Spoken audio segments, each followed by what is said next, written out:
যারা কিনা seven sisters উড়িয়ে দিতে চায়, সেভেন সিস্টার্স ভারত থেকে আলাদা করে দিতে চায়, ভারতীয় বিচ্ছিন্নতাবাদীদের বাংলাদেশে আশ্রয় দিয়ে ভারতকে বহুখণ্ডে বিভক্ত করে দিতে চায়। এই তো কদিন আগে এই বক্তব্যগুলো আমরা তাদের নেতাদের মুখে শুনেছি। এখন কেন তাদের আয়োজনেই ভারতীয় কূটনীতিবিদদের দাওয়াত দিতে হবে? তাহলে কি গণেশ উল্টে গেল?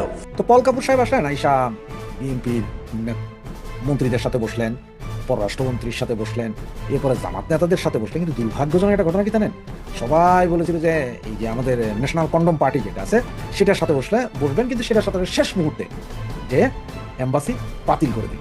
রাজনীতির পাশা উল্টে যেতে আসলে সময় লাগে না। যে ভারত বিরোধী সেন্টিমেন্টকে পুঁজি করে এনসিপি মাঠ বরণ করেছিল, সেই ভারতের দূতাবাস কর্মীদেরকে নিয়ে ইফতার পার্টি করা এটা নির্লজ্জতা। মার্কিন যুক্তরাষ্ট্র যখন মুখ ফিরিয়ে নিল, তখন অস্তিত্ব টিকিয়ে রাখার স্বার্থে তাদের তথাকথিত আদর্শিক শত্রু ভারতের দরজায় তারা কড়া নাড়ছে। এখন আমি হাসিনাকে ফাসিস্ট বলতে আর রাজি না। ইউনুসের এই জিনিসগুলি দেখে, উনি যে কাজগুলি করেছেন, এইটা দেখার পর এখন আমি মনে করি Yunus is a bigger fascist. আসল ফাসিস্ট হলো ইউনুস। নেপাল এবং অস্ট্রেলিয়াতে পরবর্তী সময় যখন অন্তর্বর্তী সরকার আসলো, সেই অভ্যুত্থানে নেতৃত্ব দেওয়া সমন্বয়কদের মধ্যে একটা চিরুনি অভিযান চালাইলো। সেই অভিযানে যে সকল সন্ত্রাসী সমন্বয়কদের নেতৃত্বে নির্দেশে রাষ্ট্রীয় সম্পদ ধ্বংস করা হয়েছে, আইন শৃঙ্খলা বাহিনীকে হত্যা করা হয়েছে, আঘাত করা হয়েছে, তাদেরকে গ্রেপ্তার করে মৃত্যুদণ্ডের রায় পর্যন্ত দেওয়া হইলো। মনে রাখবেন, পুলিশ হত্যার বিচার কিন্তু হবে, আজ না হোক কাল এটা শতভাগ নিশ্চিত পুলিশ হত্যার বিচার হবে, কিন্তু যত দেরিতে হবে ততই সমস্যার সৃষ্টি হবে। আসসালামু আলাইকুম দর্শক, সিগন্যাল বিডি চ্যানেলের নতুন একটি গুরুত্বপূর্ণ নিউজ ভিডিও নিয়ে আপনাদের মাঝে হাজির হলাম। প্রিয় দর্শক, বাংলাদেশের বর্তমান রাজনৈতিক প্রেক্ষাপট জানতে যারা এই ভিডিওটিতে ক্লিক করেছেন তাদের সবাইকে বলবো আপনারা ধৈর্য সহকারে পুরো ভিডিওটি দেখতে থাকুন, কারণ এই ভিডিওটিতে এমন কিছু তথ্য শেয়ার করা হয়েছে যা জানলে আপনারা অবাক হবেন। প্রিয় দর্শক, ইতিমধ্যে আপনারা অনেকগুলো ভিডিওর অংশবিশেষ দেখে নিয়েছেন এবং আশা করি দেখেই বুঝতে পেরেছেন আজকের ভিডিওটি কতটি গুরুত্বপূর্ণ এবং আকর্ষণীয় হতে চলেছে। এখনো যারা আমাদের চ্যানেলটি সাবস্ক্রাইব করেননি তাদের সবাইকে বলবো আমাদের চ্যানেলটি সাবস্ক্রাইব করে পাশে থাকা বেল আইকনটি অন করে দিবেন। আর যারা ইতিমধ্যেই সাবস্ক্রাইব করেছেন তাদেরকে অসংখ্য ধন্যবাদ। আর হ্যাঁ, কি কোথা থেকে ভিডিওটি দেখছেন অবশ্যই কমেন্ট বক্সে জানিয়ে যাবেন। তো প্রিয় দর্শক, চলুন আর কথা বাড়াবো না, একটি লাইক দিয়ে মূল ভিডিওতে যাও যাক। ডক্টর মোহাম্মদ ইউনূসকে ক্ষমতায় বসিয়েছিল জামায়াত ইসলামী। 2024 সালের জুলাই সন্ত্রাসের নেতৃত্ব দিয়েছিল জামায়াত ইসলামী এবং দলটির ঔরসজাত তথাকথিত বৈষম্য বিরোধী ছাত্র আন্দোলনের নেতারা। পরবর্তীতে ইউনূসকে ক্ষমতায় বসিয়ে তারা নিজেরাই একটি কিংস পার্টি গঠন করে। সরকারি অর্থ, সুবিধা আর দেশের সেনাবাহিনীর নিরাপত্তায় দলটি বিগত 18 মাসের বেশি সময় ধরে কাজ করেছে, মূলত ইউনূস সরকারের ভাড়াটে মব বাহিনী হিসাবে। এই মব বাহিনীকে যখন আওয়ামী লীগকে নিষিদ্ধ করার প্রয়োজনে ডাকা হয়েছে, তখন তারা রাত দুপুরে যমুনায় এসে হাজির হয়েছে, বিনিময়ে তাদেরকে অস্ত্র, অর্থ, ক্ষমতা সব দেওয়া হয়েছে। আবার যখন ভারতের বিরুদ্ধে প্রয়োজন হয়েছে, তখন তাদেরকে ভারতীয় হাই কমিশন দখলের জন্য রাস্তায় নামানো হয়েছে। সর্বোপরি এই মবকে দিয়ে ইউনূসের ভারত বিরোধী এজেন্ডা বাস্তবায়নে দিল্লি না ঢাকা, ঢাকা ঢাকা স্লোগান দিয়ে সারা দেশকে উত্তাল করে তোলা হয়েছিল। বাংলাদেশের বর্তমান রাজনৈতিক প্রেক্ষাপটে জাতীয় নাগরিক পার্টি বা নাপা এই ভোল পাল্টানো নাটকীয়তা কেবল হাস্যকর নয়, বরং আন্তর্জাতিক কূটনীতির টেবিলে একটি দেউলিয়া সংগঠনের প্রতিচ্ছবি। মার্কিন সহকারী পররাষ্ট্রমন্ত্রী পল কাপুরের ঢাকা সফরকে কেন্দ্র করে এনসিপি যে উচ্চাশা পোষণ করেছিল তা এই মুহূর্তে ধূলিসাৎ হয়ে গেছে। মার্কিন পররাষ্ট্র দপ্তরের দক্ষিণ এবং মধ্য এশিয়া বিষয়ক এই শীর্ষ কর্মকর্তার সফরের মূল এজেন্ডা ছিল নিরাপত্তা সহযোগিতা, ইন্দো প্যাসিফিক কৌশল এবং দ্বিপাক্ষিক বাণিজ্য। সেখানে এনসিপির মতো একটি ভুঁইফোড় এবং উগ্রবাদী সন্ত্রাসী কর্মকাণ্ডে অভিযুক্ত দলের স্থান না পাওয়াটা স্বাভাবিক ছিল। গত বৃহস্পতিবার সকাল 10টায় পূর্ব নির্ধারিত বৈঠকটি যখন কোনো কারণ ছাড়া বাতিল করা হয়, তখন এটি পরিষ্কার হয়ে যায় যে ওয়াশিংটন আর এই কিংস পার্টির কাঁধে হাত রাখতে চাইছে না। পল কাপুর, যিনি সন্ত্রাসবাদ এবং নিরাপত্তা বিশ্লেষণে একজন অভিজ্ঞ ব্যক্তিত্ব, তিনি সম্ভবত এনসিপির অতীত কর্মকাণ্ড এবং জুলাই পরবর্তী সময়ে তাদের ভয়ঙ্কর উগ্রবাদী জঙ্গি তৎপরতার বিশদ রিপোর্ট পেয়ে এই সিদ্ধান্ত নিয়েছেন। আমেরিকার এই প্রত্যাখ্যান এনসিপির জন্য একটি বড় থাপ্পড়, যা তাদেরকে দিগ্ভ্রান্ত করে তুলেছে, লাথিও বলতে পারেন। অথচ এই এনসিপি কিছুদিন আগে ভারতের বিরুদ্ধে জিহাদের ডাক দিয়েছিল। ফেলানি হত্যার 15 বছর পূর্তিতে গত 7ই জানুয়ারি গুলশান বাড়িধারা এলাকায় ভারতীয় দূতাবাস অভিমুখে তাদের আধিপত্যবাদ বিরোধী মার্চ এবং এখনও নগরবাসীর স্মৃতিতে দগদগে। আমরা ভুলে যাইনি, সেভেন সিস্টার দখলের ডাক দিয়েছিল হাসনাত আবদুল্লাহ সহ সার্জিস নাহিদও তাতে ছিল। সেদিন তাদের মুখে ছিল ইন্ডিয়া নো মোর, গোলামি না আজাদি এবং দিল্লি না ঢাকার মতো ভারত বিদ্বেষী স্লোগান। পুলিশি বাধার মুখে কাঁটাতারের সামনে দাঁড়িয়ে তারা ভারতকে হুঁশিয়ারি দিয়েছিল যে বাংলাদেশে ভারতের কোনো হস্তক্ষেপ মেনে নেওয়া হবে না। ইনকিলাব মঞ্চের মুখপাত্র এবং এনসিপি ঘরানার নেতা শরীফ ওসমান হাদির মৃত্যুকে কেন্দ্র করে তারা যে অস্থিতিশীল পরিস্থিতি তৈরি করেছিল তা ছিল সরাসরি দিল্লির সঙ্গে ঢাকার সম্পর্ক ছিন্নের পায় তারা। হাদির মৃত্যুকে কেন্দ্র করে হাসনাত আব্দুল্লাহর মতো নেতারা প্রকাশ্য জনসভায় ভারতের 7 সিস্টার্স বা উত্তর পূর্বাঞ্চলকে বিচ্ছিন্ন করে দেওয়ার হুমকি পর্যন্ত দিয়েছিলেন। সার্জিস আলমের মতো নেতারা আলটিমেটাম দিয়েছিলেন ভারতীয় হাইকমিশন বন্ধ করে দেওয়ার। এই যে উগ্র আস্ফালন, এর পুরোটাই ছিল তৎকালীন ইউনূস সরকারের প্রচ্ছন্ন মদদে। সরকার প্রধানের প্রেস উইং থেকে হাদির মৃত্যুর খবর প্রচার এবং তার চিকিৎসার ব্যয়ভার বহন করা প্রমাণ করে যে এই ভারত বিদ্বেষী গোষ্ঠীটি ছিল সরকারের পালিত লাঠিয়াল বাহিনী বা মব বাহিনী। কেন ভারতের প্রসঙ্গ এখানে টানলাম আমেরিকার প্রসঙ্গে কথা বলতে গিয়ে? কারণ খবর শোনা যাচ্ছে যে ভারতীয় হাইকমিশনের সঙ্গে এনসিপির যোগাযোগ হয়েছে। এনসিপি নেতারা ভারতীয় হাইকমিশনের সাথে তাদের যোগাযোগ বৃদ্ধি করার প্রথম পদক্ষেপ হিসাবে ভারতীয় হাইকমিশনকে দাওয়াত দিয়েছে তাদের ইফতার পার্টিতে। বিরাট টাকা খরচ করে এই নবগঠিত দলটি গুলশানের 5 তারকা হোটেলে ইফতার পার্টির আয়োজন করেছে এবং সেখানে সকল দূতাবাসের প্রধানদের সঙ্গে ভারতীয় হাইকমিশনের পক্ষ থেকেও দাওয়াত দেওয়া হয়েছে এবং ভারতীয় হাইকমিশনের পক্ষ থেকে যিনি এসেছিলেন তার সঙ্গে তাদেরকে হাসতে হাসতে ইফতার করতে দেখা গেছে এবং আলাদা করে তারা কথা বলেছেন। রাজনীতির পাশা উল্টে যেতে আসলে সময় লাগে না। যে ভারত বিরোধী সেন্টিমেন্টকে পুঁজি করে এনসিপি মাঠ গরম করেছিল, সেই ভারতের দূতাবাস কর্মীদেরকে নিয়ে ইফতার পার্টি করা এটা নির্লজ্জতা।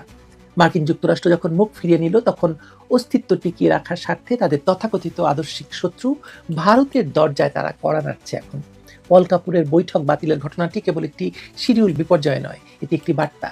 বার্তাটি হলো আন্তর্জাতিক সম্প্রদায়, বিশেষ করে যুক্তরাষ্ট্র, এখন আর বাংলাদেশে কোনো জঙ্গিবাদী মব ভিত্তিক রাজনৈতিক শক্তিকে প্রশ্রয় দিতে ইচ্ছুক নয়। জুলাই আগস্টের ঘটনা প্রবাহে পশ্চিমা বিশ্ব হয়তো সাময়িক সুবিধা বা ভুল তথ্যের ভিত্তিতে এদের সমর্থন দিয়েছিল, কিন্তু দীর্ঘমেয়াদে রাষ্ট্র ক্ষমতায় বা অংশীদার হিসাবে এদের গ্রহণযোগ্যতা শূন্যের কোঠায়। পল কাপুরের মতো ঝানু কূটনীতিকরা বুঝতে পেরেছেন যে এনসিপির মতো দলগুলোর কোনো নিজস্ব রাজনৈতিক ভিত্তি নেই, এরা পরিস্থিতির সুবিধাভোগী এবং যখন যেমন তখন তেমন নীতিতে বিশ্বাসী। শরীফ ওসমান হাদির মৃত্যুর ঘটনাটিকে পুঁজি করে এনসিপি এবং তাদের সমমনা গোষ্ঠীগুলো দেশে যে অরাজকতার সৃষ্টি করেছিল তা ছিল অত্যন্ত সুপরিকল্পিত। একদিকে তারা ভারতের বিরুদ্ধে বিষোদ্গার করেছে, অন্যদিকে জামায়াত ইসলামী সহ কট্টরপন্থী দলগুলোর সঙ্গে মিলেমিশে একাকার হয়ে গেছে। হাদির জানাজা বা দাফন নিয়ে রাষ্ট্রীয় পর্যায়ে যে মাতামাতি দেখা গেছে তা ছিল নজিরবিহীন, কিন্তু এই আবেগের বেলুন ফুটতে শুরু করেছে যখন দেখা গেল যে আন্তর্জাতিক মোড়লরা আর তাদের পাশে নেই। ভারতীয় হাইকমিশন ঘেরাওয়ের হুমকি দেওয়া নেতারা যখন সেই ভারতীয় হাইকমিশনারি কর্মকর্তাদের সঙ্গে এসি রুমের ঠান্ডা হাওয়ায় ইফতার প্লেটে হাতে ছবি তুলেন, তখন তাদের রাজনৈতিক সততা নিয়ে প্রশ্ন তোলা বাহুল্য। এটি প্রমাণ করে যে তাদের ভারত বিরোধিতা বা জাতীয়তাবাদী চেতনা ছিল নিছক লোক দেখানো।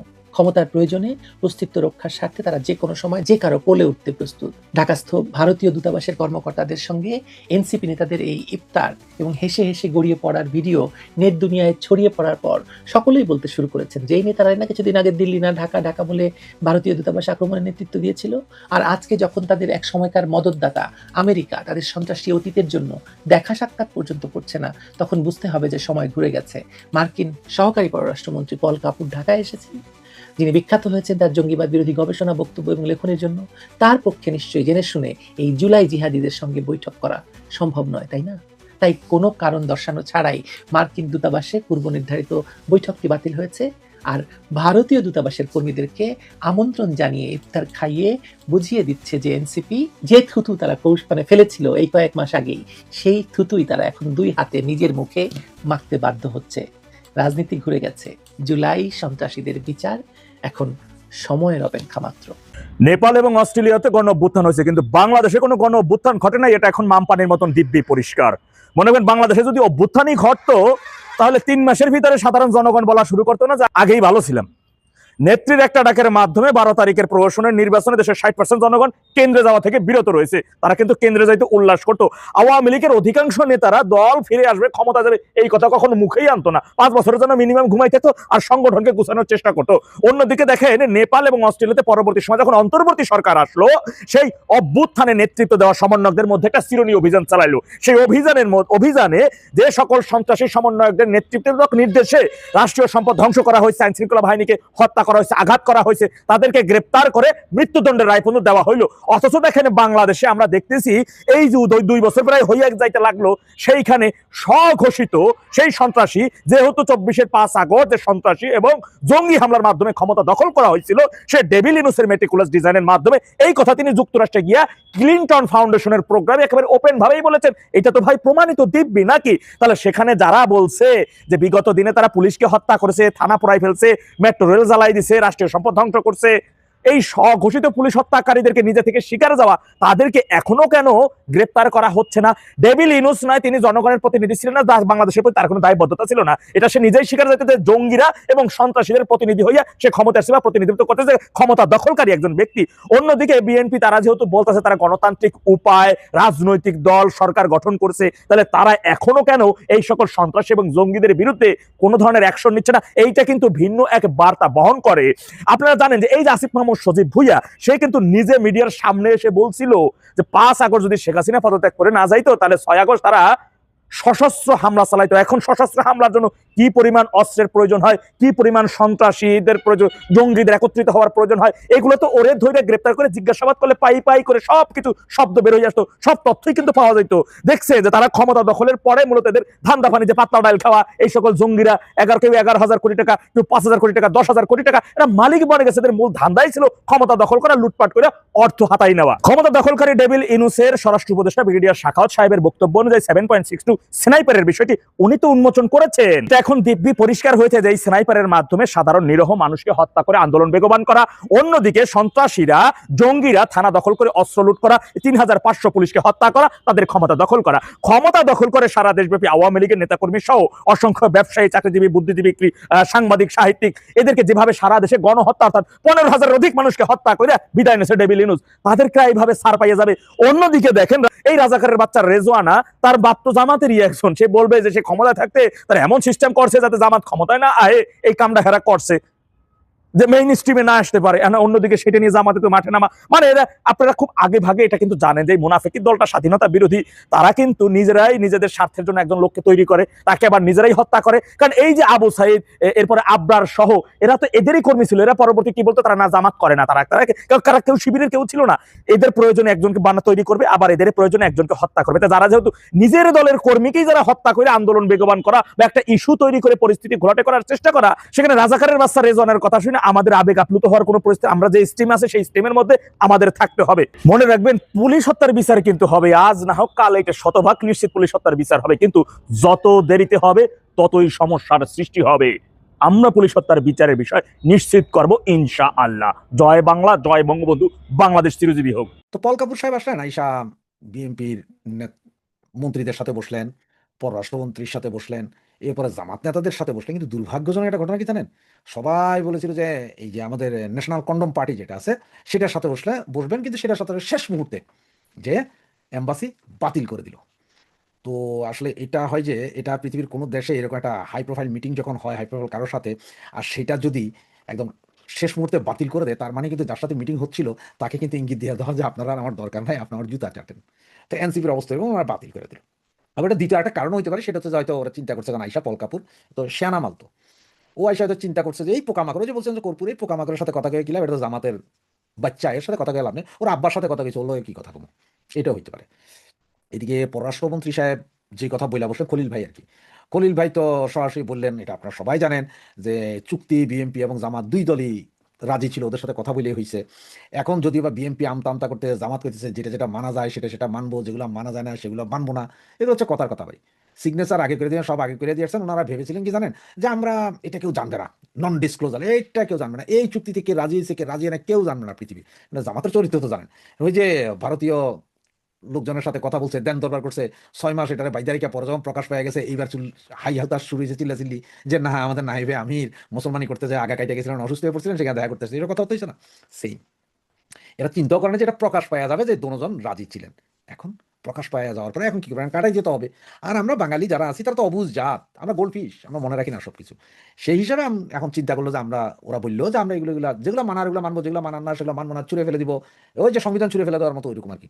কিন্তু আব্বাজানরা আগেই যে চুক্তি, আগেই যে সব নাকখত দাসকত সব দিয়েছেন, সেটা ওনারা এখন অস্বীকার করছেন। তো এর ভিতরে আবার আওয়ামী লীগের একটা প্রতিনিধি দলের সাথে ভার্চুয়ালি বৈঠক হয়েছে বলি, এটা আওয়ামী লীগের পেজও আছে, এটা নোটিশ বোর্ড, আবার এই আমেরিকান এম্বাসির সাইডেও আছে। এটা যদি পেপার পত্রিকা হয়তো প্রকাশ হয় নাই বা হবে না বা হচ্ছে, সেটা তো ভাই পরের কথা, পেপার পত্রিকা অত বেশি পড়ি না। এই তো পল কাপুর এইখানে আসার আগে কিন্তু আবার ইন্ডিয়াতে গিয়েছিলেন। তো ইন্ডিয়াতে যে আসলে আমরা এম্বাসি, উনি আমেরিকান এম্বাসিতে একটা ছবি ছিলেন এবং ওনার সাথে 8-10 জন থিঙ্ক ট্যাঙ্কের সাথে কথা বলেছিলেন। ইন্ডিয়ার থিঙ্ক ট্যাঙ্ক, মানে দিল্লির থিঙ্ক ট্যাঙ্ক, দিল্লির খুব হাই প্রোফাইল কোনো মিনিস্টার, অজিত দোভাল বা আপনার নরেন্দ্র মোদী টাইপের কারোর সাথে কথা হয়েছে বলে, বা বিজেপির কোনো হাই প্রোফাইল নেতার সাথে কথা হয়েছে বলে এটা আমরা জানতে পারিনি। কারণ এটা দিল্লিও কিছু বলেনি, এম্বাসিও কিছু বলেনি। এখন ভাই এটা হইতেও পারে, কে জানে। তো এর ভিতরে একটা গুঞ্জন আছে, সেটা হচ্ছে যে শেখ হাসিনার সাথে, মানে আমাদের জননেত্রী শেখ হাসিনার সাথে আসলে কথা হয়েছে কিনা। দেখ, কথা হতেও পারে, আবার না হতেও পারে। সবকিছু নির্ভর করছে নেত্রী কি বলেন, আমেরিকান এম্বাসি কি বলেন। তার কারণ হচ্ছে যে জিও পলিটিক্সে এবং আন্তর্জাতিক রাজনীতিতে এটাতে এমন একটা জিনিস, কে কখন কার সাথে কোথায় কথা বলবে কেউই জানে না, যতক্ষণ না আপনি না জানান, মানে যারা কথা বলেছে তারা না জানান। কারণ এমনও হতে পারে যে হয়তো আমাদের নেত্রীর সাথে ওনার বাসভবনে গিয়ে দেখা করেছেন, কথা বলেছেন, যুক্তি পরামর্শ তর্ক করতেও পারেন, আবার নাও করতে পারেন, আবার হয়তো ফোন আলাপও হতে পারে, যে কোনো কিছু হইতে পারে, কিন্তু আমরা কেউ জানি না।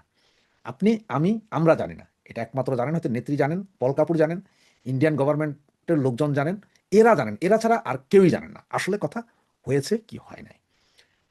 তো কারণ হচ্ছে যে এখন আপনারা তো বলতে পারেন যে ভাই তাহলে কথা হয়েছে কি হয় না এটা কেউ জানে না, তাইলে আপনি লিখলেন কেন? হ্যাঁ, আমি এই জন্য প্রশ্নবোধক দিয়েছি। ওই যে দেখেন, এটা জানবো কিভাবে? জাস্ট একটু আপনি 3-4-5 দিন আগের একটু কথা বাংলাদেশ ঘুরে যান। খলিল সাহেব যদি না বলতেন যে বিএনপি এবং জামাতের সম্মতিতেই 9 তারিখের চুক্তি হয়েছে, তাহলে আপনি আমি আমাদের কারো পক্ষে জানা সম্ভব হতো যে চুক্তি হয়েছিল, এরা দুই গ্রুপ জানতো। বা এর আগে যে চুক্তিগুলো হয়েছে নন ডিসক্লোজাল, ওগুলো যদি আজকে যদি প্রকাশ তো পায় না, এখন কি কি ওখানে আইন আছে, ল আছে, এগুলো তো আমরা জানি না। এটা প্রকাশই হয় না, আমরা জানবো কিভাবে? এইটা প্রকাশ হয়ে গেছে, আমরা জানছি। তার কারণ হচ্ছে যে এখানে আরো 2টা চুক্তি হওয়ার কথা, স্টেটের আরো 2টা চুক্তি, সামরিক চুক্তি হওয়ার কথা, যে 2টা চুক্তি আমাদের নেত্রীর সাথে করার চিন্তা করেছিল বা প্রচুর প্রেশার ছিল, হয় নাই। তবে এখানে পল কাপুর একটা কথা দুই দলকেই বুঝিয়ে দিয়েছে, মানে আপনার জামাত এবং বিএনপিকে, যে আওয়ামী লীগকে রাজনীতি করার সুযোগে দিতে হবে বা ব্যবস্থা করতে হবে। আর সেটা কিভাবে ব্যবস্থা করবে বা কিভাবে আসবে, সেটা এই দলগুলোরই বলতে হবে, বিএনপি বা জামাতকেই বলতে হবে কিভাবে। তার কারণ হচ্ছে যে এই দুটা দলই তো রাজি ছিল যে আওয়ামী লীগকে ব্যান করে দেবে। কারণ আওয়ামী লীগ যদি থাকতো মাঠে, তাহলে তো নির্বাচন করে আসাটা খুবই কষ্টকর হতো। এই কষ্টকরটা যাতে না হয় সেই জন্য ব্যান করা হয়েছে। আর এখন বাকি যেসব মামলা, মিথ্যা মামলা বা ওই মামলা সেই মামলা, এগুলো হয়তো এখন কিছু কিছু মামলা উঠবে, একদম যে না উঠবে তা না, কিছু কিছু মামলা 2-4টা, মানে এটা হচ্ছে যে লাখে 2টা বা 3টা মামলা উঠতে পারে, এই অবস্থা। আপনার শতে নিয়েন না, এটা লাখে 2-একটা তো উঠতে পারে, 2-একটা তো নেগোসিয়েট হতে পারে, এইটা কিন্তু পুরোপুরি না। তবে নেত্রী আসলে সেটার সিস্টেম আলাদা হবে।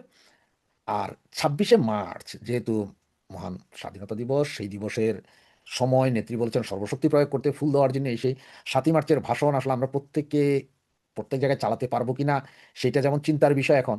তবে একেবারে যদি নাও পারি, তাহলে অন্তত ঘরে ঘরে চালাই না আমরা। ঘরে ঘরেও যদি টিভিতে, ইউটিউবে বা মোবাইলে চালাই, তাও তো হবে। কারণ আমার ঘরে যখন আমি চালাবো, সাউন্ড করে চালাবো, এটা আশপাশে আর 2-4টা ঘরে শুনবে, সেটার হলেও চালাই। একটা সময় আমরা করতাম কি জানেন, পুরো এলাকায় বিএনপির রমরমাকার অবস্থা, কোনো প্রোগ্রাম করতে পারতাম না।